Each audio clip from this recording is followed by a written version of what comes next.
Bom dia, boa tarde, boa noite. Não sei que hora que você está assistindo esse podcast, então bom período aí para você que está aí. Sou Denise Bueno. Guga Cordeiro, para nós aqui é bom dia, né? Então bom dia meu para você. Sejam bem-vindos a mais um episódio do Fora do Cubo. E antes da gente falar do nosso digníssimo entrevistado de hoje, né, convidado de hoje, vamos falar dos patrocinadores, né, Denise? Exatamente, gente. Nós temos novos patrocinadores hoje, mais empresas que apoiam o conhecimento. Aqui a gente está muito feliz, né? Esse podcast está crescendo. A gente queria falar de todas, mas como é muita gente querendo participar, a gente estabeleceu que são três por bimestre, né? Senão ia ler uma lista de gente aqui, não ia ficar legal. É isso aí, temos a Glass House, pessoal, que é uma empresa aqui que já é nossa parceira. Sim. No Arquitetura ao Cubo, que é o nosso escritório de arquitetura, que é uma empresa de vidros, uma vidraçaria, né, Guga? Box, guarda-corpo, esquadria de alumínio também eles fazem. Tudo que for relacionado a vidro e esquadria ali, eles podem atender com maestria. Isso aí. Quem mais temos, Guga? Temos a do Castro Tintas, uma empresa especialista em revestimentos, né? Não revestimentos de porcelanato, mas revestimentos de textura, digamos assim, e tintas. Excelente também as marcas que eles têm lá, um baita parceiro do Arquitetura ao Cubo e pode ser um parceirão teu. E temos a Exceleds, Denise. Quem é a Exceleds? Exceleds, gente, é uma loja de iluminação, também parceira nossa, com um atendimento incrível, né, Guga? Sim. E tem ótimas peças lá, para todos os bolsos, a gente sempre fala. A Exceleds, então, também um novo parceiro aqui do nosso podcast Fora do Cubo. Queremos agradecer vocês por estarem com a gente, por confiarem aqui e por apoiarem o conhecimento. Eu tenho certeza que vocês estão fazendo realmente muita diferença aí no mercado de arquitetura regional. Muito bem, Denise. E hoje nós temos aqui a presença do meu amigo Vinícius Sanches. Amigo de longa data. Amigo. Longa data. Hoje nós vamos bater um papo focado em urbanismo, que ainda não entendeu o tema, né? É urbanismo, mas urbanismo aplicado, né? O Vinícius vai falar bastante disso. Não é o urbanismo teórico da faculdade. Então vai ser um papo bem legal. Adoro. E como sempre, né, pessoal? Ele vai contar a história dele. Então fiquem atentos à trajetória. A gente aprende muito quando a gente escuta a história da pessoa. Eu acho que isso é um tesouro que ele trouxe pra gente hoje. Exato. Vocês vão ver que o Vinícius tem um histórico, né, profissional bem legal que passa por todos os lados ali do urbanismo e também de um mercado não diretamente ligado com o urbanismo. Então, desde 2014 ele tem o próprio escritório, Vinícius Sanches Arquitetura, faz projetos ali, né, ao mesmo tempo que trabalha nessa área do urbanismo. De 2014 a 2019 foi professor no Unicesumar, Engenharia Civil e Arquitetura e Urbanismo, nas disciplinas de desenho técnico, ateliê de projeto arquitetônico e técnicas de sistemas construtivos. Então ele teve a parte da teoria. De 17 até hoje existe ainda a Casota, né? Para quem não conhece, é legal de pesquisar. A Casota são produtos de design para animais de estimação. É bem bacana isso aí. Ela está suspensa agora, né, Vinícius? Mas ela não está desligada, desativada. Ela tem planos futuros aí. E de 19 a 22, ele trabalhou na Prefeitura Municipal de Maringá, simplesmente como diretor de planejamento urbano, diretor de urbanismo e diretor de controle urbano. Uau! Fantástico, fantástico. Então ele estava do lado de lá. Em 22, ele partiu para o lado de cá. Ou o inverso, ele estava do lado de cá e foi para o lado de lá. Tanto faz. De 22 a 23, ele trabalhou na U3 Urbanismo, sendo gerente de projetos e aprovações, responsável por montagem de orçamento, planilha, concorrência e um monte de coisa que a gente vai conversar aqui. Em outubro de 23, ele mudou de casa e foi para Corpal e Paisagem Corpal, sendo coordenador de aprovações e incorporações no estado do Paraná. Cara, primeiro de tudo, parabéns. Esse baita currículo aqui. Que currículo, enquanto experiência. E obrigado, Vinícius, pelo seu tempo, por estar aqui conosco. E passo a palavra para você, pedindo para você virar, por favor, o nosso timer. Uhul. Seja bem-vindo, Vini. Obrigado, gente. Eu que agradeço aí o espaço, primeiramente. E como vocês puderam ver, em geral são funções que a gente fica mais nos bastidores, então é legal quando a gente consegue dar um pouco de luz a essas funções que são exercidas dentro da arquitetura e urbanismo, mas muita gente desconhece o dia a dia ou como acessar essa profissão. E é muito legal quando a gente tem um espaço desse de conhecimento que pode falar abertamente sobre como isso acontece na prática do dia a dia. Show de bola. E pra quem não sabe, né, a escolha do Vinícius, acho que nem ele sabe, não contei ainda, foi diretamente com a ideia de, vocês que acompanham sabem que a gente fica trazendo temas de arquitetura que não necessariamente fica só naquela projeto residencial, teoria, a gente tenta abrir o leque, né? E aí quando a gente foi atrás de urbanismo, cara, não teve nem, vamos, tem fulano, não, é o Vinícius, cara, porque o Vinícius já passou por lá, por aqui, por ali, já ensinou, já praticou, não tem nem o que falar. Vamos já liga pro Vinícius lá e vamos falar com ele. Pode e a gente se adapta. Adapta na agenda do menino, porque o menino não tem tempo, né?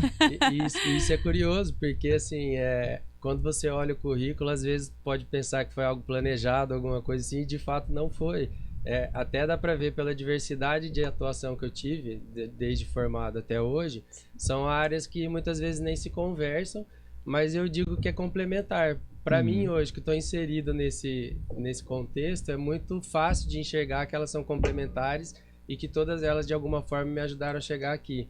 Mas se eu pensar lá atrás, quando eu me formei, falei, você vai atuar como um gerente de aprovação de incorporação em projetos urbanos, eu não imaginava. Eu falei, não. Acho que ninguém, até hoje, cara. Assim como eu também não imaginei que eu fosse dar aula por um período e acabou acontecendo. Então, essas coisas que acontecem na nossa vida, às vezes, que fogem daquele controle nosso, muitas vezes é aí que vem as maiores surpresas. Sim. Você vai se encontrando em meio a essa falta de planejamento, talvez, e as coisas acontecem, vão fluindo dessa forma e tem dado certo. Show de bola. E eu acho que uma das coisas legais que a gente vai conversar aqui, né, Vini, que você já falou ali enquanto estava no offline, é a questão do urbanismo como profissão, né? Você comentou aqui, eu nunca pensei que eu ia trabalhar com isso. Cara, que eu saiba, das nossas turmas aqui, que nós fizemos turmas diferentes, ninguém saiu e falou, vou ser urbanista. Sim.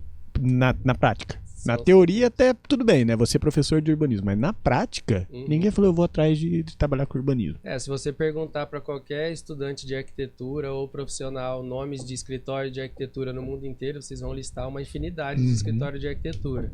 De urbanismo, talvez nem tantos. Enche uma mão aqui, né? Mas isso também vem de encontro porque quem é o cliente de urbanismo? Sim. É o poder público, basicamente, ou grandes áreas onde a gente tem uma atuação de certa forma parecida com a arquitetura, mas muda-se a escala. A gente muda a escala. Basicamente é isso. Sim. Então, talvez esteja nisso a grande diferença de quantidade de pessoas atuando. Mas justamente por ter poucas pessoas atuando, que é um mercado bastante promissor. Excelente. Tem poucas pessoas que saem da faculdade e migram para essa área. Tem dificuldade de encontrar e preparar pessoas para trabalhar comigo numa linha sucessória quando eu preciso de alguém. Sim. Então isso é uma coisa que a gente já sente na pele, a falta desse profissional. Boa. E aí é algo que talvez seja para as pessoas passarem a se atentar cada vez mais. Que é o que nós vamos tentar implantar aqui, ideias para estudantes recém-formados de mais uma área de atuação, né? Mas antes disso, Vini, vamos subir e vamos falar aqui do Vinícius, o Pequeno Gafanhoto de 2014. Dali para frente, como é que foi essa história de passar em todos os lados praticamente do urbanismo? Bom, basicamente eu me formei na UEM, aqui em Maringá mesmo. Tive toda a minha formação educacional aqui em Maringá e profissional de certa forma também, agora que mudou um pouquinho. Saí da faculdade com a cabeça, o que eu vou fazer agora, basicamente foi isso. Juntei com um amigo de turma, história que vocês bem já conhecem, também viveram na pele. Vamos abrir um escritório, mas meio sem direção, sem muito preparo no termo em relação ao que significa ter uma empresa de arquitetura. Basicamente é isso, a gente foca nos projetos e na parte técnica, mas esquece de tudo que tem por trás disso para fazer acontecer. E aí iniciamos a atividade daquele jeito, alugamos um espaço, colocamos computador, começamos a trabalhar e veio a oportunidade de dar aula junto com isso. Obviamente, nunca passou na minha cabeça, sempre fui uma pessoa bastante tímida e aí num primeiro momento teve que ser no susto para aceitar esse convite. O meu sócio à época ele já dava aula e aí num determinado momento entre uma visita de um projeto e outro ele falou, eu preciso passar lá no Sesumar, tem que resolver um negócio, vamos lá. Aí eu cheguei lá e era uma entrevista que tava marcada para eu conversar com o coordenador Mentira. do curso. Foi. Ele te levou assim no susto? Adorei! E aí Gostei assim, da tática, eu cara. demorei um pouco para entender o que estava acontecendo. Conversa vai, conversa vem. Fui conversando com o coordenador e ele falou assim: você pode vir amanhã e tal? Falei, posso, mas... Não, amanhã já tem uma turma que tá sem professor, assim, assado, você precisa começar. Velho. E aí foi desse jeito. E no outro dia, cheguei super ansioso lá, sem saber o que me esperava. Cara, mas não tinha plano de aula, não tinha nada. Chega aí. Tava bem no início, e era uma disciplina que eram 2 professores em sala. Então eu tava indo para cobrir um que tinha saído. E já tinha um professor que ia coordenar essa parte. Entendi. Então, assim, eu cheguei com o bonde andando, mas tinha alguém para me auxiliar. E aí, obviamente, cheguei cedo, ansioso, sem saber o que ia acontecer lá. Um monte de aluno quase que da minha idade, não entendendo quem que é esse cara que tá aqui. Aluno novo? E aí eu entrei na sala, o outro professor não chegava. E aí, para minha sorte, foi um professor que foi até banca do meu TCC. Ele foi meu professor na UEM também. Boa. E aí, dali pra frente, as coisas foram se encaixando. Então, aí passei a dar aula e absorver muita experiência dos professores mais experientes. E a partir daquilo ali foi se tornando uma rotina por esses 5 anos. Foi um período de muito aprendizado, muito estudo, muito preparo para eu poder estar ali. Mas foi algo que começou no susto, dessa forma mesmo, e aquilo lá tomou conta de 80% do meu tempo nesse período. Então é uma atividade que não dá. A gente sempre viu professores nossos levando essa vida dupla.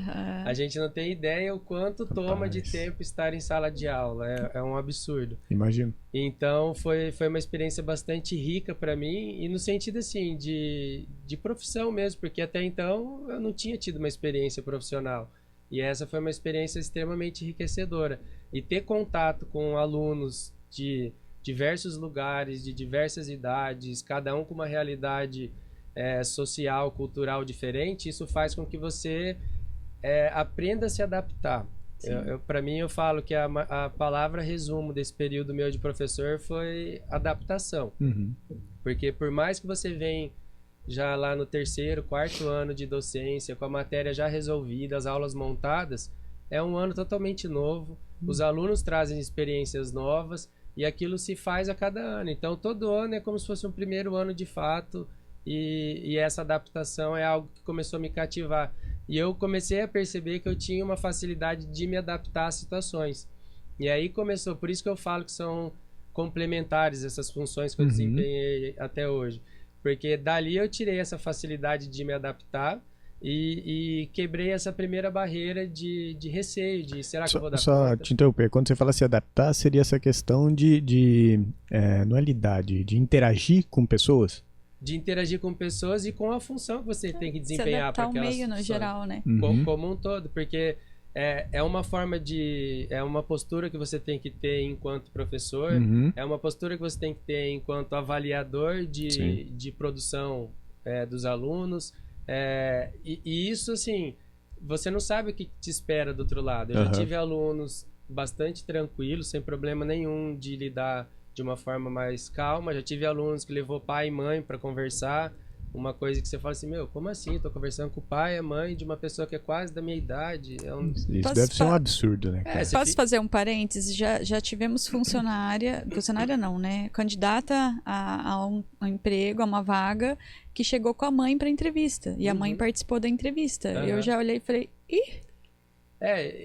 eu enquanto professor, eu me vi numa situação assim, primeiro de não julgar, porque eu não estava nessa posição ali, mas de tentar entender tamanha fragilidade daquilo lá que estava acontecendo, para eu poder lidar de uma forma melhor. Então essas adaptações têm que ser rápidas. Você fala, caramba, eu tô conversando com uma pessoa que trouxe os pais para falar comigo, talvez o buraco é mais embaixo, não é na matéria aqui que eu vou tratar. Na família, né? Vini, então eu vou fazer um parênteses aqui, segura aí a tua certinho onde você parou para você continuar, mas a gente sempre fala para os nossos alunos, né, Guga, que a importância de desenvolver habilidades, o quanto uma habilidade é muito muito mais importante na Exato. vida profissional Sim. do que um operacional. Saber projetar, saber detalhar, saber mexer num software. Isso é básico. Isso aí, vamos dizer assim, é o A do abecedário inteiro. Todo o resto do abecedário Exato. está em desenvolver habilidades. Então, a gente trabalha muito isso nos nossos cursos. E a gente fala porque não adianta a gente vir e ensinar as pessoas a fazerem gestão de forma técnica. Se ela não desenvolver a habilidade da adaptação, como você desenvolveu, da flexibilidade, inúmeras outras, dá pra gente enumerar aqui mais de 100 habilidades assim, que a gente vai desenvolvendo ao longo da carreira. E eu achei muito bacana você mencionar isso. E é por isso que eu falo para vocês ficarem atentos nas histórias, nas entrelinhas das histórias dos nossos convidados. Exato. E vocês vão crescer com isso, porque vocês vão perceber que o que levou o Vinícius a chegar onde ele está hoje foi o sair da zona de conforto e o estar disposto a desenvolver habilidades diferentes. Ele mesmo começou falando que ele era tímido. E ele meio que foi pra cima, se forçou a desenvolver uma habilidade, né? É o que a gente fala sobre a zona de conforto. Mas fecha parênteses, vamos voltar Não, aqui. mas Eu acho isso incrível, por isso que eu quis bem fazer um isso parênteses, entendeu? É bem isso mesmo. Isso é de fato o que fica e perdura durante sua carreira, né? Isso. Então, assim, essa dificuldade que eu tinha inicial da timidez e me deparar com situações dessa que eu tinha que me desenrolar, não tinha por onde sair, acabou moldando um caráter profissional ali, somado características pessoais minhas, que foram me auxiliando e fazendo com que esse período ficasse cada vez mais leve. É claro que no início era muito pesado, eu tinha uma carga para vencer a timidez ali enorme, de estar exposto numa situação ali falando com 70, 80 alunos por turma. Teve um ano que eu cheguei a ter 8 turmas de 60, 70 de média, assim. Então era muita gente e isso eu tinha que lidar internamente com as minhas fragilidades ali e ao mesmo tempo seguir. Então isso foi moldando de certa forma o início do meu caminho profissional e tem me ajudado até hoje. Então o período de docência ali para mim foi um período extremamente especial. Não legal, sei cara. se eu teria coragem de voltar. E eu quero destacar aqui também uma habilidade que eu estou enxergando em você, na sua história, que é essa humanidade. É o olhar do próximo. O olhar para o ser humano, que é algo que a gente bate muito na tecla aqui também no Projeto Fora do Cubo, que quando você cita que teve aluna que levou o pai e mãe para conversar e você entendeu o tamanho da fragilidade dessa pessoa e você falou, poxa, tem algo além disso para eu olhar. Então, essa habilidade do ser humano, né, que a gente vive batendo na tecla, né? Isso é louvável. Eu quero já só fazer mais uma observação aqui, te deixar o parabéns. E é interessante, né, Dê, porque não vou generalizar, mas a maioria dos professores, eles têm aquela visão de, cara, eu vou dar minha matéria, tá aqui, você não entendeu, se esforça, você tá com problema, o problema é teu. Não vou falar que tá errado. Mas o a mais ali do Vinícius, né, cara? O que essa pessoa precisa? O que eu posso fazer? É perfil de líder. Gente, pega líder. essa. Vocês não vão crescer se vocês... vocês precisam fazer o feijão com arroz bem feito. Isso é básico. Mas vocês não vão crescer para além disso se vocês não fizerem a mais. Exato. Entende? Então, sim, existe o professor que tá ali, que dá a aula dele, fala vocês que se explodam, vocês que se esforcem e pau. Ele é pago pra isso, tá ok. Ele paga pra isso, tá ok. Ele nunca vai sair desse lugar. Esse professor, ele vai continuar ali pra sempre. Se você quer conquistar algo mais na sua vida, você precisa fazer mais. O universo, ele é próspero. Mas existe uma lei, que é a multiplicação. Você não multiplica 0. Se eu quero multiplicar 2... Então eu tenho que fazer 2. Se eu quero ir para 8, eu tenho que fazer 4. Entendeu? E na docência, essa Vinícius é a vida. já mostrou que tem perfil de liderança, né?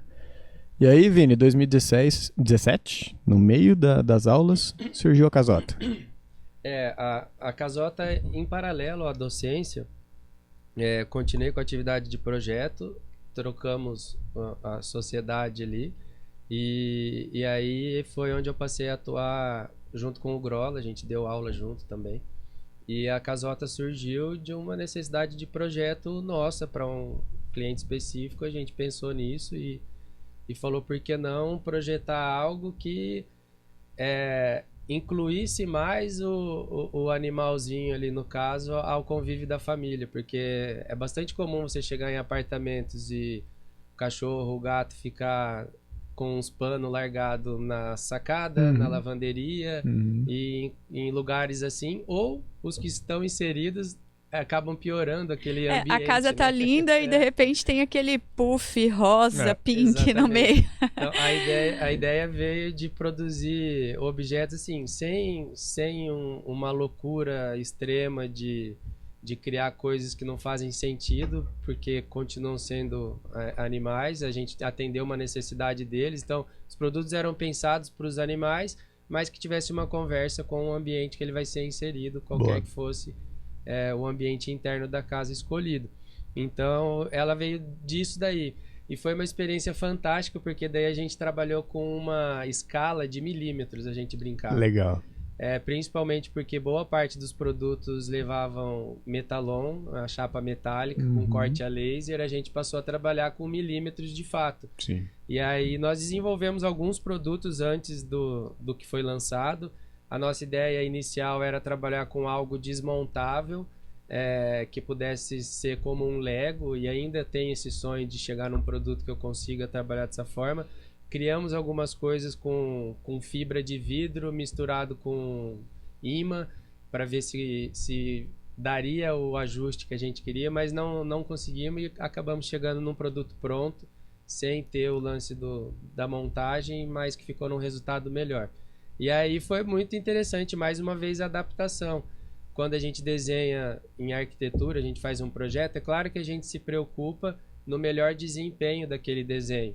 Mas é diferente na indústria. Quando você vai desenhar para uma chapa metálica, a gente não sabia quanto media uma chapa metálica. E o desenho inicial foi pensando pura e simplesmente nas medidas que nós pensamos que seriam legais. Quando a gente jogou para o plano de corte a laser, nós descobrimos que a gente estava perdendo Não dava muito. aproveitamento. Boa. E aí poderia inviabilizar o negócio. Então a gente teve que ajustar, foi um ajuste pequeno, as medidas estavam boas, continuaram confortáveis pro nicho que a gente queria de atendimento, só que nós passamos a produzir com um desempenho muito melhor. E aí foram indas e vindas na indústria de corte, ajusta aqui, ajusta ali, e fizemos um plano de corte.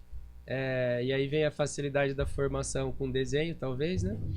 Ajustamos e ficou o melhor aproveitamento possível, tanto nas peças em madeira quanto nas peças em metal. Legal. E aí foi uma baita experiência. E aí a Casota é assim, é um projeto que surgiu do zero, então a gente criava, a gente administrava, planejava, fazia tudo junto, num momento que tinha um escritório de arquitetura, a docência, e aí virou uma loucura a nossa vida. Então a gente acabou não dando conta de tudo que estava acontecendo, por isso que eu falo que ela está paralisada, mas a gente tem até um certo estoque ainda parado e eu tenho outras linhas para lançar, Legal, mas eu vou esperar um melhor momento para ela voltar a fazer parte do dia a dia.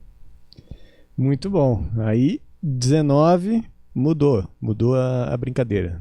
Saiu Você parou de dar aula para ir para a prefeitura? Sim, ou levou os dois ao mesmo tempo? Não teve como, na verdade. E como é que você chegou nisso?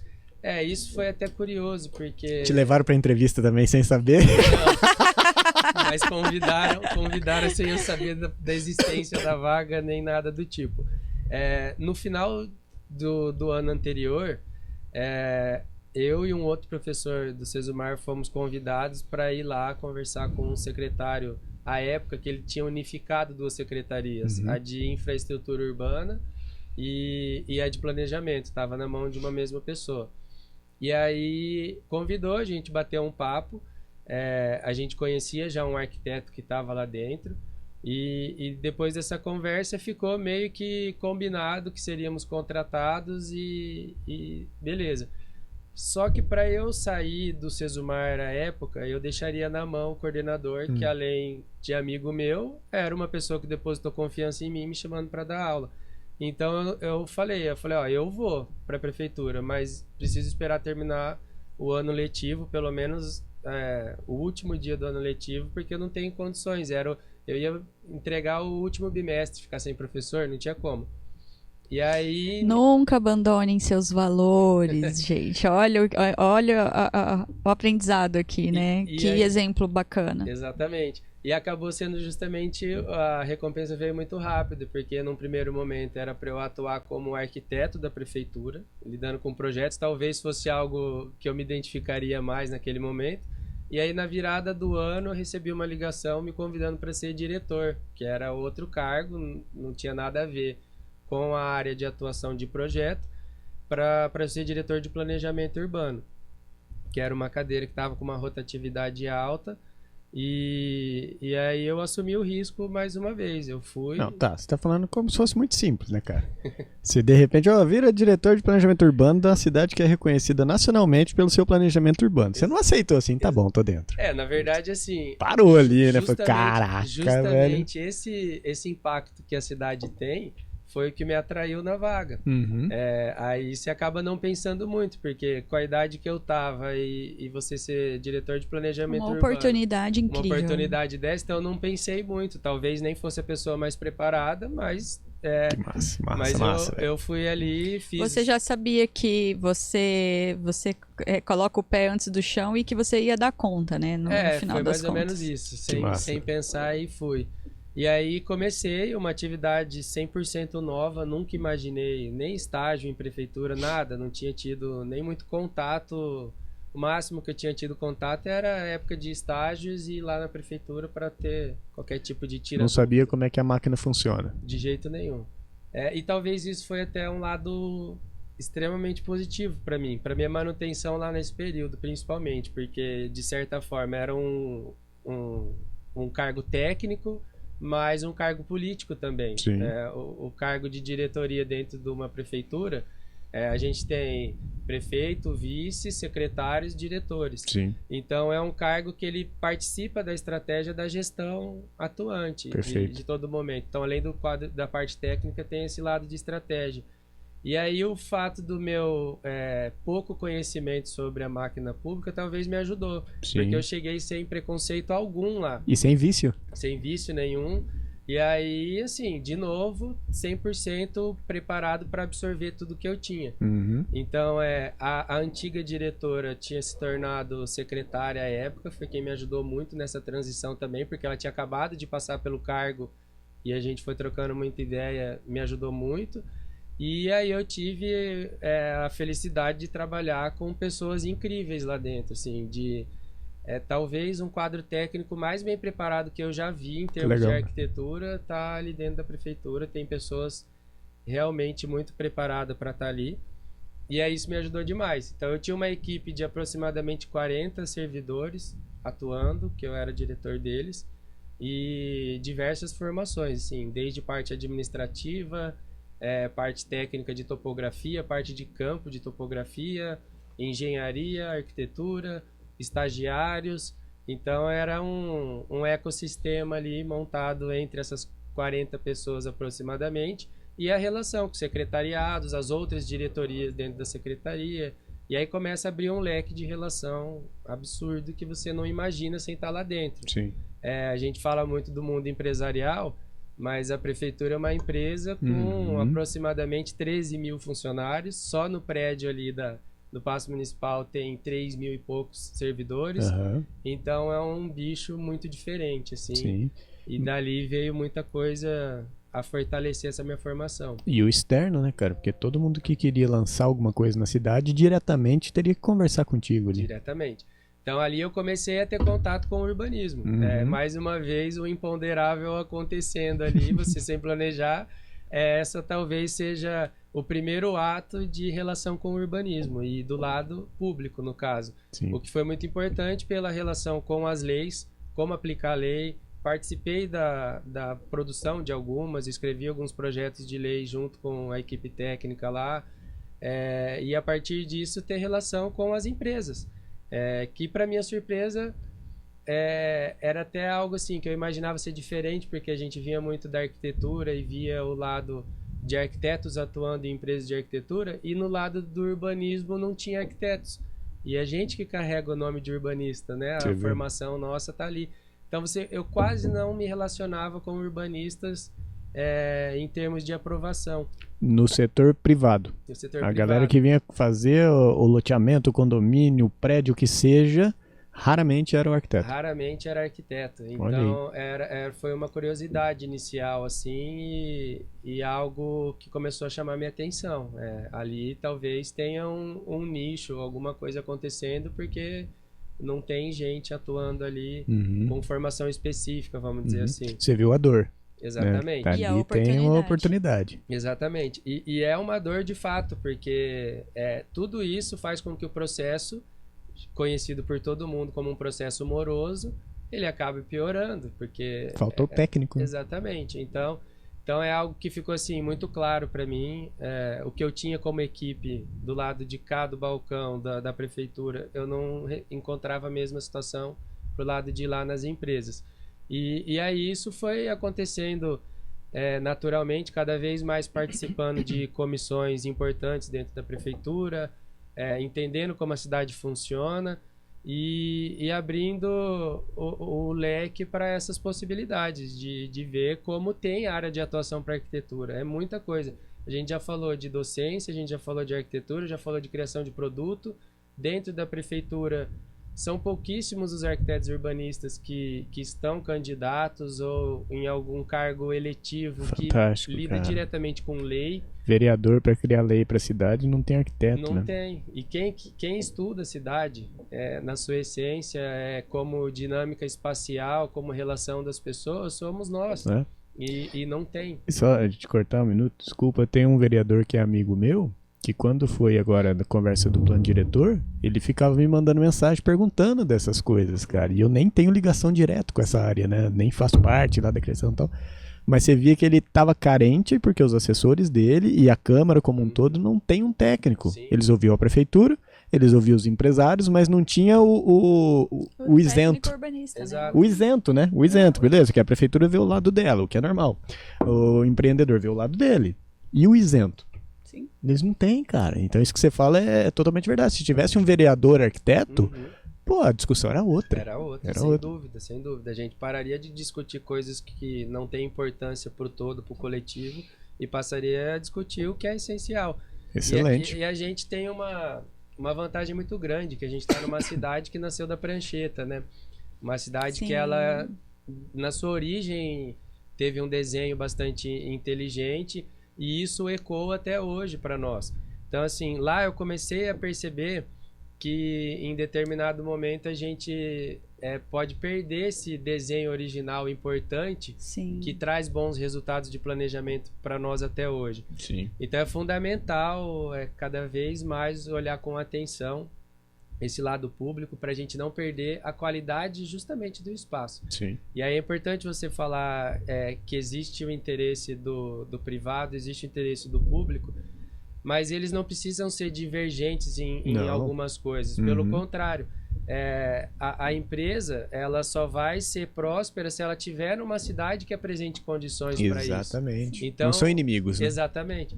Então, isso é fundamental de ver acontecer, sabe? E só você estando nesses lugares para participar, para poder ajudar de alguma forma. Sim. E aí, pelo menos assim, esse período que eu estive lá foi de muito aprendizado também, e eu fiquei bastante tranquilo em ver o que acontecia ali dentro, a parte técnica, as pessoas que estão e vão continuar independente de troca de gestão, porque são pessoas concursadas e vão se manter ali.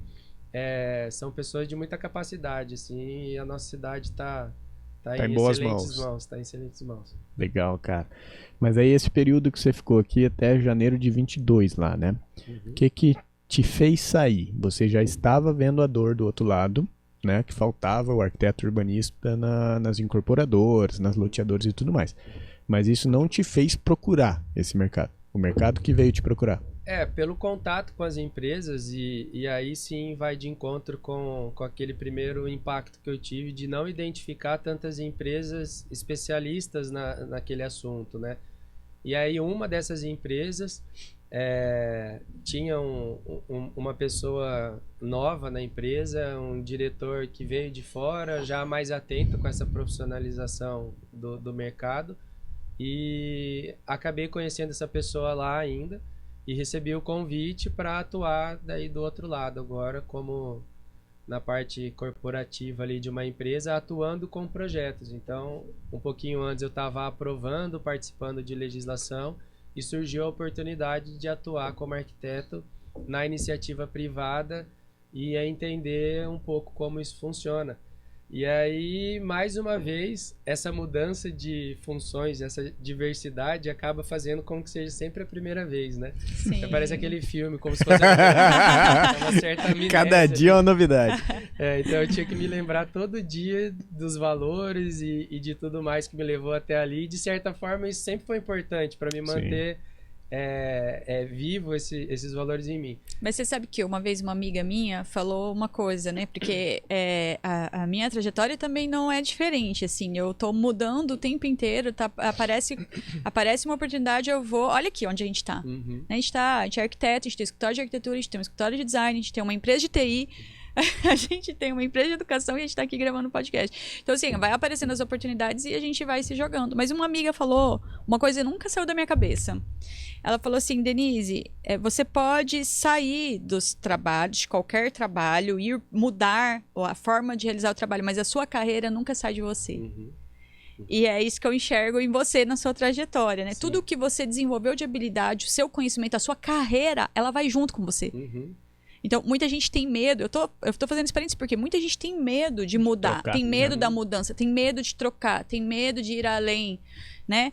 Por medo do que construiu. Como se você fosse trocar de lugar, você fosse abandonar e jogar fora tudo aquilo que você construiu. Quando, na verdade, tudo que você construiu vem junto com você. Isso mora em você. Exatamente. Exato. E a essência acaba não mudando, né? Pelo menos não é interessante que mude. Então você mantém a essência e carrega essa experiência de todo o percurso. E aí, nessa empresa, foi um cargo diferente. Até pelo histórico breve ali, vocês imaginam, eu não entendia nada do campo empresarial. Era uma empresa SA, para mim, era só uma sigla, eu não entendia o que significava uma SA, de capital fechado e nananã. E eu, num cargo de gerência, eu respondia direto à diretoria e ao conselho administrativo da empresa. Então eu caí dentro de uma organização empresarial que foi muito legal para eu entender os bastidores daquilo lá. A gente vê na mídia, vê o produto sendo comercializado, o lote e tudo mais, é algo palpável. Mas você não imagina a organização que tem por trás. Então era uma empresa bastante organizada, assim, a equipe é enxuta, mas os processos, a parte organizacional dela muito bem definida, foi muito importante vivenciar isso daí. E começou toda uma trajetória do zero, praticamente era uma função que não existia na empresa. Eu fui contratado porque no plano de ações do ano anterior da empresa, viu-se a necessidade de ter um gerente de aprovações e projetos, que era algo que eles não tinham. Então a empresa... E um arquiteto, né?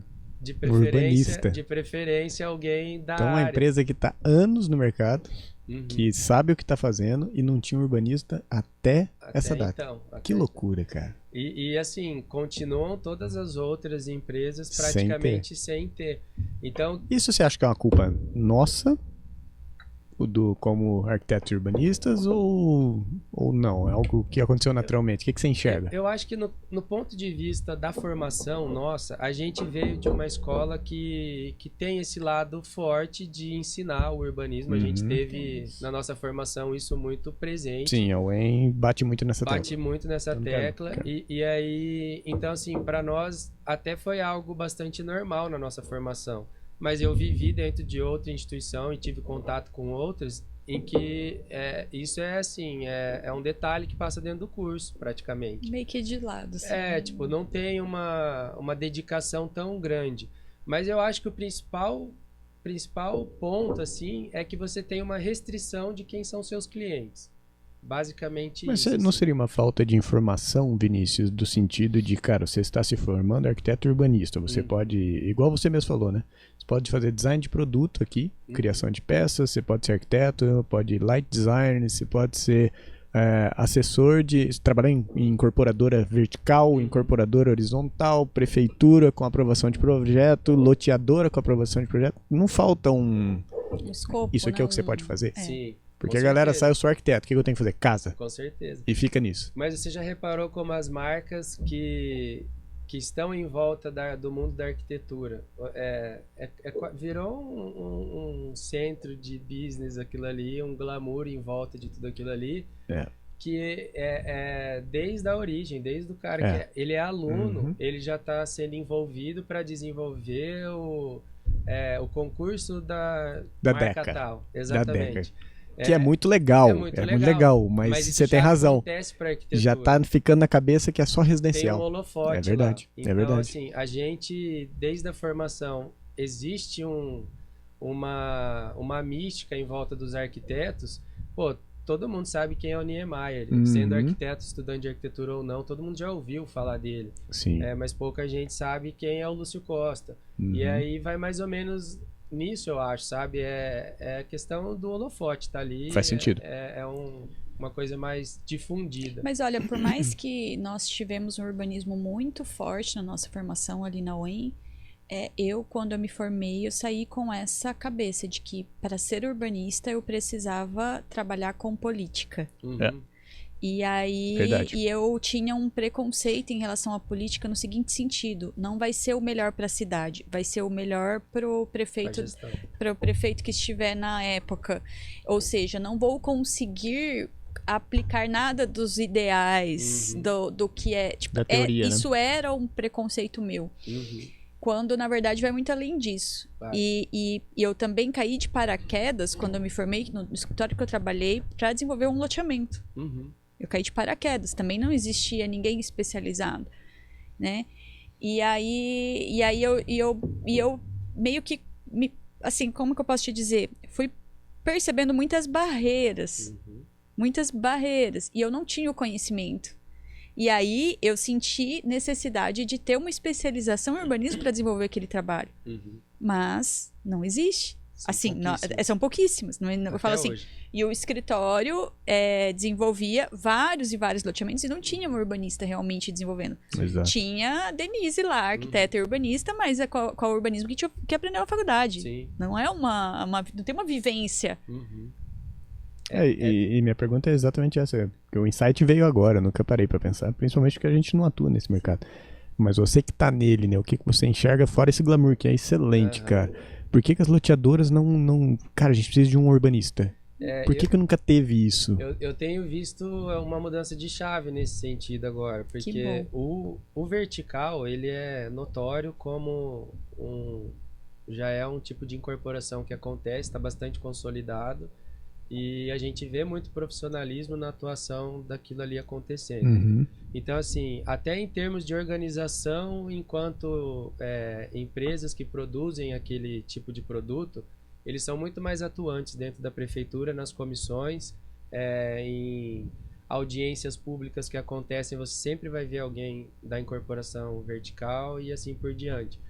Eu acho que agora está tendo uma mudança, ainda que um pouco mais lenta, porque tem empresas enormes que já entenderam que o projeto urbano, na verdade, ele pode ser encarado como projeto precursor de novos projetos, uma vez que a gente está falando de uma escala muito maior que vai abrigar inúmeros projetos ali dentro. Boa. A gente não está mais falando do projeto arquitetônico que, vou falar bem a grosso modo, que vai sobrar o interiores ali para fazer. Eu estou falando de um projeto de uma região macro, onde eu posso ter lá incorporação de vertical, eu posso ter um condomínio horizontal, eu posso ter um loteamento aberto, eu posso ter um bairro industrial, e ali dentro vai surgir infinitas possibilidades de projetos. Ou seja, é uma área muito... como é que eu posso falar? Promissora? Promissora. De fato porque ela não caminha sozinha, ela poucos, traz muita coisa junto. Poucos saem da faculdade também com esse olhar empreendedor, sabe, Vini? Eu ia falar isso agora. Porque esse é um olhar empreendedor, é você pensar em negócios. A gente sai da faculdade pensando em projetos. Sim, exatamente. A gente não sai da faculdade pensando em negócios. E isso vem com o tempo. E normalmente com a dificuldade de encontrar. Com a falta dele, né? falta Tá faltando alguma coisa. Exatamente. Né? Então essa empresa, ela foi muito importante nesse sentido para mim, para eu começar a entender o que é o negócio de uma loteadora. E ela mesma estava passando por uma transição. Então eu entrei num momento de transição que ela saiu de uma empresa limitada para uma SA. Ela atuava com projetos populares e loteamento aberto, basicamente porque era o que era comercializado na cidade. E assim, com uma preocupação muito baixa em termos de qualidade de produto, porque qualquer coisa que você lançava vendia. Voltando para aquela parte, a cidade é boa.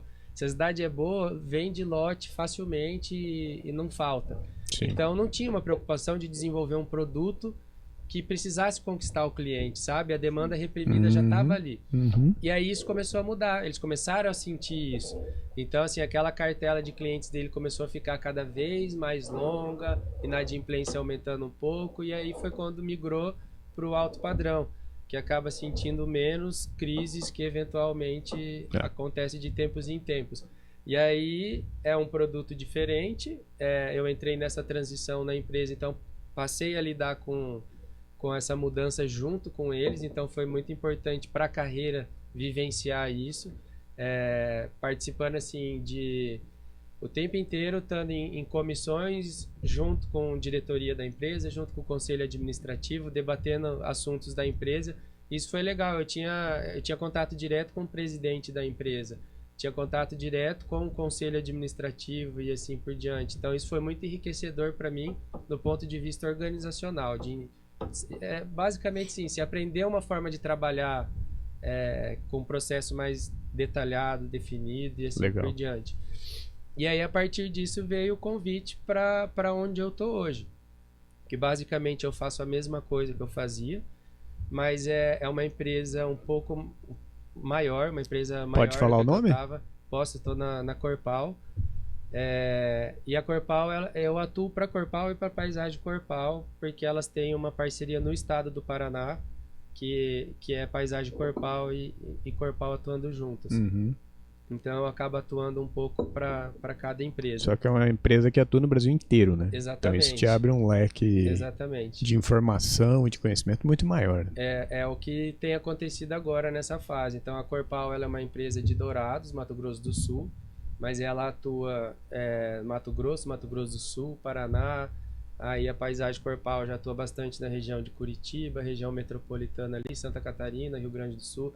Então é um leque bastante grande de legislação, de contato com coisas diferentes. Públicos diferentes, culturas diferentes, cidades diferentes. O cliente diferente. Você acha que todo rico compra igual, né? Não tem nada a ver. Não tem nada a ver. E aí hoje, basicamente, a minha atuação é assim, inicia-se o processo de prospecção de áreas. Uma empresa desse porte hoje, normalmente, as áreas chegam até a empresa, ela não precisa fazer tanto um trabalho de prospectar, mas é óbvio que o setor de prospecção de negócios fica atento ao que tem de disponível. E aí ali inicia-se uma discussão. Então essa parte é fundamental ter alguém da área participando, e é claro que tem. Eu não tenho essa incumbência dentro da empresa de dar o suporte direto à área de novos negócios, mas cada vez mais é algo que eu venho buscando, atuar junto com essa parte. Porque é ali onde está toda a saúde, pelo menos em termos de planejamento, toda a saúde financeira da empresa, porque você vê uma área que está chegando, você precisa fazer uma prospecção do que é possível desenvolver para colocar isso para dentro de casa, para ver se faz sentido ou não para a realidade da empresa. Então, fatalmente, precisa ter contato com assuntos de legislação, de aproveitamento do espaço, e vai além disso, né, de você entender um condicionante que é de projeto. A topografia é algo fundamental, a partir dela você vai resolver drenagem urbana, você vai resolver esgoto, lembrando que a gente atua com a gravidade na maioria dos casos. Lógico, não tem como bombear. Então, fica muito caro bombear, tratar e assim por diante. Então, tudo isso nasce de um fechamento de negócio que, se não tiver alguém da área envolvido, a chance de você ficar restrito aos números e cair numa conversa, não, isso é muito bom, é enorme. Entendi. E aí isso trava a linha de produção, Porque não adianta ser um produto com números muito atrativos se ele não acontece. Uhum. A gente sempre ouviu isso na faculdade. A arquitetura inicia quando você começa a empilhar os tijolos. Exato. Até então é projeto de arquitetura. É um exercício de inteligência muito grande, mas fatalmente ela acontece quando é construída. Perfeito. E a mesma coisa um empreendimento desse. Então não adianta os números serem agradáveis, bonitos, e você imaginar o que vai vir para o bolso, se aquilo não sair do papel. Sim. Então ali já é um primeiro ponto de chamar a atenção onde arquitetos podem atuar, nessa parte de novos negócios. Até hoje a maioria das pessoas que eu atuei de novos negócios são mais da área da engenharia, envolve muito número, mas assim, não é nada que a gente não possa atuar. Pelo contrário, eu acho que a gente tem uma visão mais generalista que o pessoal da engenharia. A engenharia é uma profissão de especialistas. Sim. Tanto que existem várias Exato, engenharias. exato. A arquitetura ela já tem um olhar mais amplo, né? A gente tem uma facilidade de olhar para o todo de uma forma mais rápida. Sim. Então ali é o primeiro ponto. E aí vem o que eu atuo hoje, que é da parte de aprovou, jogou para dentro de casa, contratou, inicia esse processo de aprovação. E é o maior gargalo de todas as loteadoras do Brasil hoje. Independente da cidade que você atua, a aprovação é o maior gargalo. Por quê? Porque ela influencia diretamente no fluxo de caixa. Você colocou já para dentro de casa. Talvez você fez um esforço para aquilo ali estar financeiro, muitas vezes, que você não pode fazer com que aquilo não aconteça rápido. Perfeito. E fatalmente é um período longo. Por causa das aprovações. Por causa das aprovações. E assim, eu não consigo ver num cenário de curto prazo que isso mude drasticamente. Porque é um cuidado que as cidades têm que ter. Claro. Nós estamos fazendo uma cicatriz no meio da cidade ali. Ela pode ser favorável ou não para a continuidade daquela cidade. E isso é uma coisa muito legal que a empresa tem. Eu ouvi isso do proprietário da empresa. Ele falou assim, se a gente não puder contribuir com a cidade que a gente quer atuar, a gente não entra. Então, ter essa preocupação de manter a cidade saudável e, consequentemente, valorizando o nosso produto, claro, é algo que soa, no mínimo, como inteligente. se né? todos fossem assim, né? Porque só fatiar e pôr pra vender é uma coisa, né? Fatalmente. Aí o imóvel não valoriza, a cidade não valoriza. Exatamente. E no tempo o seu produto deprecia, né? Uhum. Então isso é uma coisa muito legal de ver. Então é o maior gargalo, é a maior dor das loteadoras hoje, é a parte de aprovação. Por isso que a gente está vendo muitas empresas dessas aí no mercado e contratando pessoas para lidar com isso. Se a gente for trazer para a realidade do nosso curso lá da graduação, se falar para uma pessoa que está ali sonhando com projetos, com a parte do glamour, com o que a gente consome de arquitetura, você vai ficar lidando com contrato, com prestador de serviço, com prefeitura, cartório. Talvez ali já seja um impacto, já separar muita Fala, gente. cara, não tem glamour, tá? Mas é uma atividade, assim, de certa forma fascinante também, porque ela é o que garante toda o glamour depois, né? Exatamente. Não acontece o restante se aqui não acontecer. Então todo o restante da empresa fica aguardando o seu trabalho finalizar para poder atuar. Olha aí, cara. Então ele é um período bastante longo dentro do lançamento de um produto. E nós estamos falando, para falar de números, o início de empreendimentos, que é o quê? 1 bilhão de VGV? Depende do porte do empreendimento, pode chegar a esse valor, mas vamos trazer em média, pelo que tem acontecido assim, 200 e pouco, 300 milhões de VGV. Qual o tamanho do loteamento, para ter ideia? 20 e poucos alqueires, algo... Isso daria 200 terrenos, 300 terrenos? 200 a 300 terrenos. Então, tem empresas de vários portes, né? Algumas trabalham com áreas muito maiores, outras mais ou menos nessa média aí, e algumas até com empreendimentos menores, assim, mais boutiques, assim, vamos dizer, com 80 lotes, que são... depende do que a cidade proporciona em termos de legislação e o mercado absorve também. Sim. Mas é um produto bastante interessante. Em Curitiba, por exemplo, a gente vê muito isso. Como já não tem mais tantas áreas, o que sobra é pequeno, topografia bastante difícil lá, diferente. A gente está num platô aqui, né? E aí, assim, o que sobra faz um projeto ali, só que assim, o preço do metro quadrado é extremamente mais alto que aqui. Para quem quer, né? Não é para todo mundo. Exatamente. Então, é mais quem ou menos... pior é para quem pode, bem lembrado. Então, mais ou menos esse o tipo de produto. E aí, dentro da aprovação, É engraçado, porque na posição que eu tô, eu lido desde orçamentação com prestador de serviço, que são projetistas, lido bastante com arquitetos, urbanistas, algo que talvez muita gente não imagina, mas a gente tem que fazer projeto arqueológico em todos esses tipos de empreendimento. Caraca, E aí eu passei a ter contato com velho. escritórios especializados em arqueologia, Que sítios animal, cara. Nossa, eu queria ser arqueóloga quando eu era criança, então quer dizer que eu Nossa. posso ser, trabalhar com isso sendo arquiteta. Aí, Olha Você aí. tem que linkar a gente com alguém desse setor pra trazer Pra falar aqui. que Cara, isso deve tem- ser animal. Tem até Seria uma muito legal. amiga da época de faculdade, só que vai ser mais difícil que ela tá na Itália, tá morando lá. Ah, não, a e gente ela tá faz um trabalhando- FaceTime com ela. É. Ela tá trabalhando nessa área, mas assim, Que como louco, cara. arqueóloga mesmo, explorando e tudo mais. Mas no meu caso, assim, o projeto que a gente faz da parte de arqueologia, ele é condicionante para um licenciamento ambiental, então ele é imprescindível, acontece. Então você lida com vários tipos de Mas o que ele profissionais. faz? Fiquei curioso agora. Ele vai no local pra ver se tem qualquer situação Qualquer arqueológica, vestígio. seja índio, seja dinossauro, seja o que for. Qualquer coisa, qualquer vestígio de povos originários ou alguma cultura que precisa ser analisada, ele faz o estudo. São várias escavações, tem vários métodos, mas em geral eles fazem uns buracos no terreno para fazer estudo do solo e do que tem ali e apontam isso num relatório, num projeto. E aí, baseado na classificação do empreendimento, ele pode ser nível 1, 2, 3, enfim. Ele apresenta o relatório e você tem a liberação ou não de atuar ali.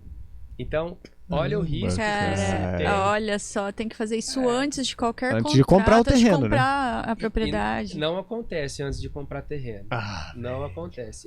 Isso aí porque assim, as pessoas que atuam acabam tendo um pouco de entendimento do Uhum. lugar. Mas, cara, pode ser que tenha uma ossada de pode. povos originários exatamente ali. E aí, dificilmente você vai ter a liberação para continuidade. E não só loucura. isso, às vezes eles fazem um estudo para saber se num raio de influência daquele empreendimento tem alguma comunidade que tem algum valor cultural importantíssimo, e se essa atividade for influenciar também pode ser um limitante para a implantação. Caraca, bicho. Então é bem complexo o trabalho deles, é demorado. Eles atuam direto, o órgão de aprovação é o IPHAN, Uhum. e aí tem escritório regional, mas o IPHAN é nacional, então é um processo que só para aprovar esse projeto são 6 meses, vai lá, com uma equipe que trabalhe rápido, assim, que ele é distribuído em várias etapas. É que você tá ali há menos de um ano, né? Mas já pegaram alguma área dessa que bloqueou por Não. causa de... Não. Eu vou. deve ser o, uma meu doideira, pai, hein? o meu pai já teve uma propriedade, meu pai é agricultor, em que ele achava. Ponta sabe, de flecha? umas Olha que coisas louco, assim. Aí, dificilmente ele vai lotear. Não vai. Não, ele não tem mais a propriedade, essa propriedade não é mais dele, mas ele já teve e achava algumas Aham. coisinhas Olha que assim, animal. parecia que era machadinha, assim, Aham. sabe? Sim. Legal. Então isso assim, é uma fatiazinha do processo de aprovação. Então tudo isso, ele vem numa etapa prévia, onde a gente tem que aprovar as diretrizes do empreendimento. Em Maringá é um pouquinho diferente das cidades do entorno. Hoje eu estou atuando mais nas cidades do entorno do que propriamente em Maringá. A gente não tem nenhum empreendimento aqui.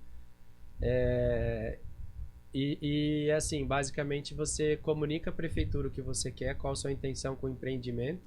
Ela vai falar assim, beleza, esse zoneamento você pode produzir isso, e vai traçar umas diretrizes iniciais para você respeitar.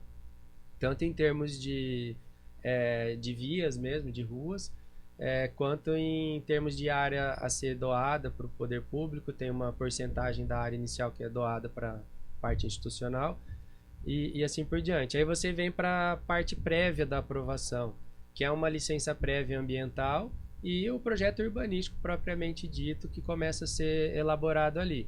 Depois você vai para os projetos complementares, assim como na arquitetura, que é a parte que vai envolver toda a parte de engenharia, drenagem, iluminação pública, pavimentação, calçada, esgoto, tudo isso daí, e pode se abrir para lógica, para se tiver iluminação sem fiação aérea, né? Então tudo isso daí entra nessa parte.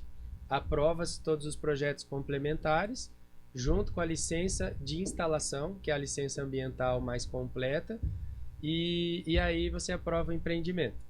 Cara, Você estão falando tem um de 4 anos aí de brincadeira. 2 anos, aqui em Maringá, 2 anos seria bem rápido. Mas nas Ou cidades, seja, impossível. raríssimos casos aprovou em 2 anos.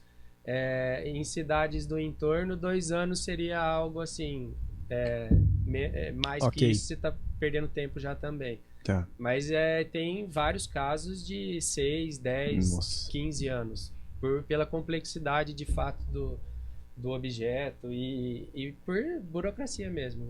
Em algum momento esbarra bastante Em burocracia também. E aí você tem o alvará e inicia a obra. Mas a parte de aprovação e incorporação não termina quando você entrega para o canteiro de obra. Uhum. Começa-se a construção e o equivalente a Serconed aqui para nós ou a BITS, lá no final, a gente também tem uma liberação que a prefeitura volta, vê se está tudo construído de acordo com o que foi aprovado e libera para as pessoas que compraram aqueles lotes poder construir a casa delas. O lote. Então, só nesse momento que alguém pode começar a construir casa, efetivamente. E aí você tem a baixa do calcionamento, que é uma garantia que você apresenta lá no início do processo de aprovação. Você normalmente calciona 1,5 o custo de toda a infra. Você deixa... É um cheque calção. Você tá brincando, cara. Normalmente é assim. Cada cidade atua de um jeito. Às vezes é uma pólice de seguro, às vezes é em lotes direto. Você escolhe Então você tem que ter a grana pra fazer vezes 2, vezes 2,5. 1,5 você larga e 1 você executa. Você não descapitaliza, né, o calcionamento. Você só deixa lá uma quantidade X de lotes que vai ficar gravado na matrícula. Se você não fizer... Que é o garantidor. Entendi. Entendi. Você cumpriu com a sua parte e volta normalzinho.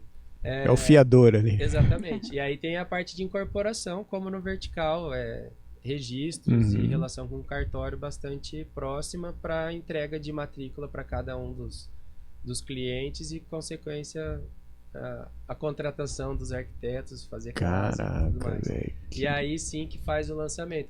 Então você vê que é uma atividade sim bastante comprida. Gigante. Durante tudo isso acontecendo nesses 2 anos, você fica fazendo diariamente gestão de contrato. Sim. Você vai fazer medição se o cara de fato entregou parte do projeto combinado na data. Você vai ficar pagar. Acompanhando esses... Faz gestão de fato disso, da tua equipe, dos fornecedores, de todo mundo, para cuidar desse cronograma que está rolando ali. E ele impacta diretamente no fluxo de caixa da empresa, porque ela começa de fato a injetar dinheiro quando ela começa a construir. Sim. Então ela precisa ter esse preparo, tem que ser muito afiada essa parte de aprovação, para que ele não precise adiantar demais, nem atrasar nem ficar com demais. Dinheiro parado. Exatamente. Então ele está ligado diretamente com a saúde financeira da empresa. Por isso que é uma área que acaba trazendo bastante atenção para a parte da atuação. Cara, fantástico. Eu adorei, assim, saber, eu não tinha conhecimento, acho que como grande parte, talvez, das pessoas, talvez todas as pessoas que estão assistindo isso aqui, tô falando todas, estou exagerando, mas... 100%. Mas, assim... eu ia te perguntar, você já respondeu tudo, as minhas, assim, né, como que é um dia típico de trabalho pra você, né, como que é os desafios e tudo, mas assim, no que você já contou aí, acho que já zerou tudo que eu tinha pra te perguntar, assim, eu achei muito bacana, porque até pra gente que trabalha só com residencial, né, ou comercial, ou às vezes a gente atende, por exemplo, lá no nosso escritório a gente atende muito vertical, né, as construtoras que fazem tem horizontal também, mas já tá na ponta, né, tá no final horizontal, já. só que o cara chega e a gente precisa às vezes saber responder algumas coisas, ou saber indicar, orientar e falar, olha, procura tal coisa, você vai precisar passar, o seu processo vai de A a Z, e você vai precisar de um especialista aqui, então, e isso também é entregar valor para o nosso cliente. Então, a gente que trabalha com residencial, muitas vezes a gente acha, nem passa pela cabeça, mas é muito importante a gente saber dessas informações. Então, acho que foi muito valioso para todo mundo que está assistindo isso aqui, para quem tem escritório de arquitetura, entendeu? Independente se trabalha com urbanismo ou não. E acho que também foi um podcast valioso para quem pensa em seguir a carreira de urbanista. Sim. Eu Ou ia para falar quem isso está agora. perdido, não sabe o que fazer da vida, sabe assim, para onde eu vou? Então eu acho que foi incrível o que você Legal. trouxe aqui pra gente hoje. Eu ia falar isso agora, Vini, pra gente, mais 5 minutos aí do seu tempo. Quem ouviu aqui, descobriu esse mundo novo, cara, quero atuar. Qual que é a dica que você dá? Ó, eu até tiro como experiência a minha relação com a função, assim, sabe? Eu não tive um preparo para isso que eu possa dizer faça isso, sabe? Mas eu acho que o grande lance é que no fim do dia, a gente enquanto arquiteto, eu tive isso muito claro desde a formação. Para mim, a arquitetura é totalmente da área de humanas, do conhecimento, pela relação com as pessoas. Sim. Eu acho que sim, ter um poder de observação grande no que acontece no seu entorno é algo valioso. Você, como urbanista, antes de ser urbanista, você era um usuário daquele espaço, planejado ou não, independe. Você já tirou experiências da relação com o espaço urbano desde que você nasceu. Então, tudo isso é algo que vai trazendo uma bagagem para a pessoa assumir isso. E o grande lance é não esquecer que na ponta final a gente está fazendo um trabalho para atender anseios do ser humano. Boa. Porque muitas vezes a gente esquece, quando a gente começa a falar de produto, ele começa a assumir outras características, e que se a gente esquece esse primordial de que a gente está atendendo os anseios de um ser humano, ele se perde. Ele é qualquer coisa. Pode ser uma construção, um empreendimento vazio, mas que não vai atender ao propósito inicial. Então, acho que o grande lance é esse. E tentar pesquisar. Empresas que atuam já no segmento sempre tem programas de estágio, normalmente diferente de escritório de arquitetura realidade, porque você vai lidar com burocracia muito mais, mas eu acho que é uma parte bastante rica, assim, a gente aprende a lidar com uma escala grande demais. E sem deixar de lado a arquitetura, ela é fundamental. Sim. Nenhum empreendimento desse vende sem arquitetura. Sim. Desde o impacto de uma assinatura de nome, assim, que de fato venha fazer parceria, até a qualidade do que você entrega enquanto área comum. Então, assim, vai ter espaço para quem quer atuar como arquiteto puramente ali dentro. Sim. Mas esse olhar mais amplo, ele começa E tem um detalhe aqui, cara, que lógico que você já pensou nisso, mas me deu esse insight. Atuando ali onde você está atuando, vamos dizer que eu seja um membro da tua equipe, eu estou abaixo de você.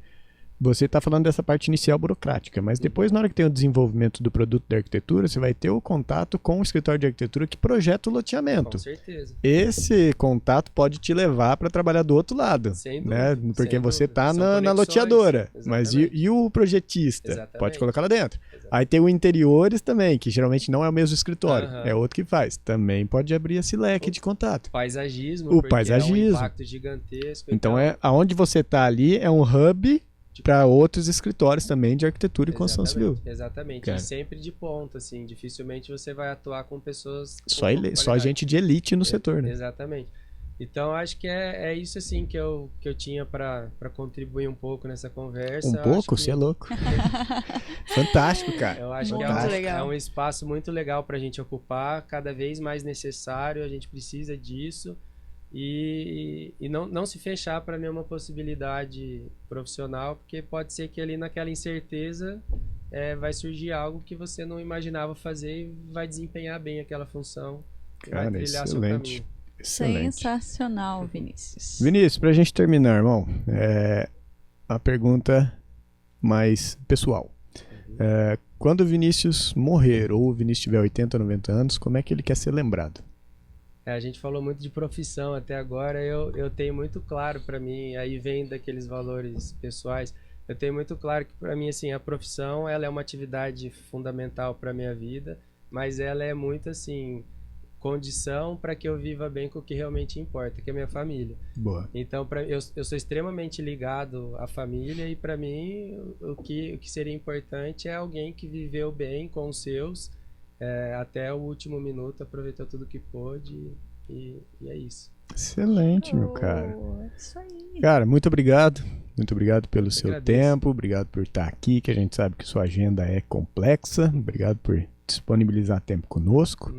E principalmente obrigado por essa aula, cara. Porque pra mim foi espetacular. Foi. Eu sabia 1% desse todo aqui, foi Não, Fantástico. Tem mais coisas pra gente ir conversando. Precisando, Muito só bacana. ligar que... Vamos fazer outro então, É isso e a aí. gente pode falar um específico ali, falar do Uma Vivar coisa aqui em específica, Maringá, ou de um próximo lançamento. É um Com assunto certeza. específico dentro do urbanismo também, que Com seja, a gente certeza. pode abrir caixinha também para as pessoas colocarem A dúvidas. gente podia trazer ele e o Grola no mesmo dia para falar da época de docência. Mas aí a gente tem que reservar umas 2 horas de podcast. Aí nós vamos porque contar a eu não vou história. querer ir embora. Seria bastante legal. Né?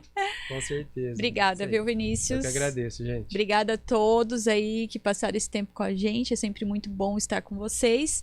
E Isso. não esqueçam de deixar né, teve alguma coisa nesse podcast que foi legal, que você não sabia, que foi importante pra você. Não se esqueça de deixar um likezinho pra gente, uma Exato. curtida, de se inscrever no nosso canal. Isso ajuda muito, ajuda fazer com que esse conhecimento chegue a mais arquitetos. A gente sabe que o nosso mercado ele precisa disso, então faça a sua parte, deixa o likezinho. Exato, e compartilha com o seu amigo que está em crise lá na arquitetura, mostra para ele que tem urbanismo, compartilha o seu amigo que é extremamente gosta de burocracia, fala, cara, isso aqui é tua área, ó, você. vai lá. Ô, cara, compartilha com quem você acha que tem que ter compartilhar, né? E nos ajude a alcançar mais gente. É isso, obrigada Glass House, a Exceleds e a do Castro Tintas mais uma vez, e até a Exato. próxima. Valeu, gente, até mais.